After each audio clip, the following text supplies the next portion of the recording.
What's the one thing that separates the people who dabble in languages for years, downloading apps, watching a few videos, maybe learning a few phrases for a trip, from those who actually achieve deep, meaningful proficiency?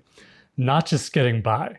I mean the kind of knowledge where you can truly engage with the culture, read its literature, and start to think on a completely different neural pathway. This is a question I get all the time from people who feel that deeper calling to learn. People who feel that spark inside them, that polyitis, that desire for more than just a party trick. And my answer is always the same. And it's a fundamental mind shift that 99% of learners will completely miss because it's not a hack, it's a discipline. And embracing it is the single biggest difference between somebody who collects hobbies and someone who builds a new self. So listen very carefully, because if you've been frustrated with your progress, it's not because you haven't found the perfect app or the best method. It's because you've been treating this journey like a hobby, and hobbies are designed to fail. You see, the biggest problem is that for most people, language learning is optional. It's something you do when you have time. And because of that, it's the very first thing to get dropped when life gets busy, when you get tired, or when you get bored. Your subconscious mind knows it's not essential, so it resists the effort. It sees it as a chore.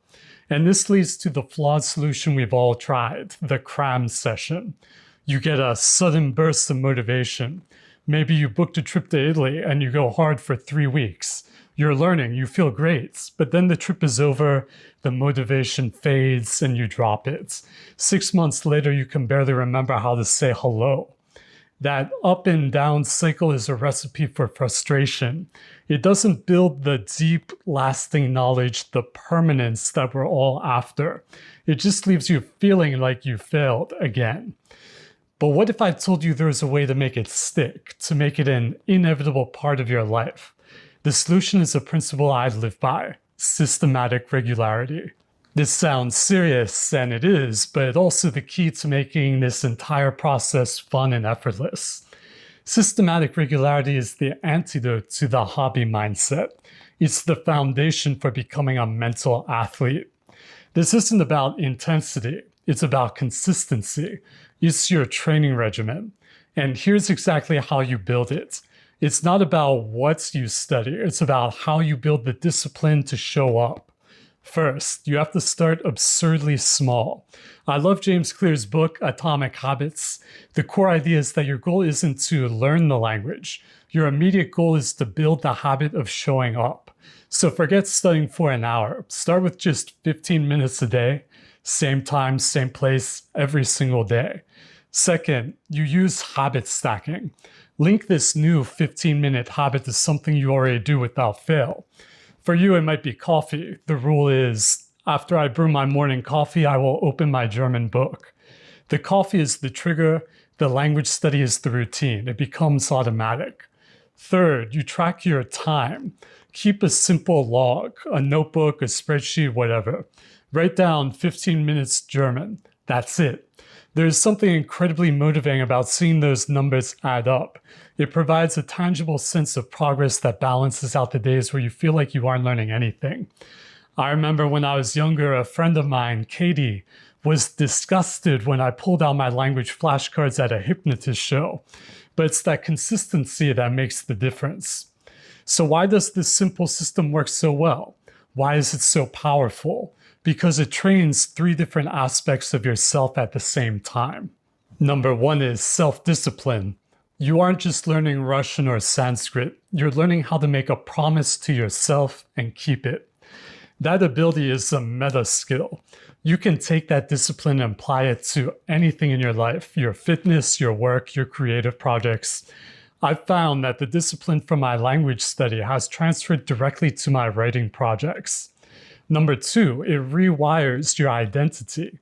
By showing up every single day, even for just 15 minutes, you are sending a powerful signal to your subconscious. You are telling your brain, this is not just something I do, this is a part of who I am now. It stops being a hobby and becomes a core part of your identity. You become a language learner.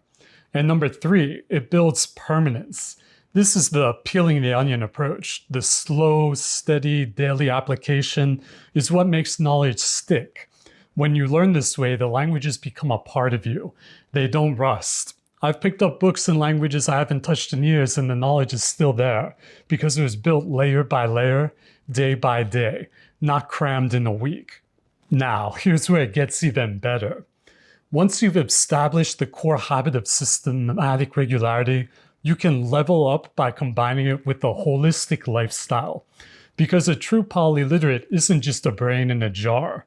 You take your mental exercise, your language study, and you integrate it with physical exercise. Go for a run, a long hike. These are perfect times to do linguistic meditation, to just think in your target language or recite passages you've memorized.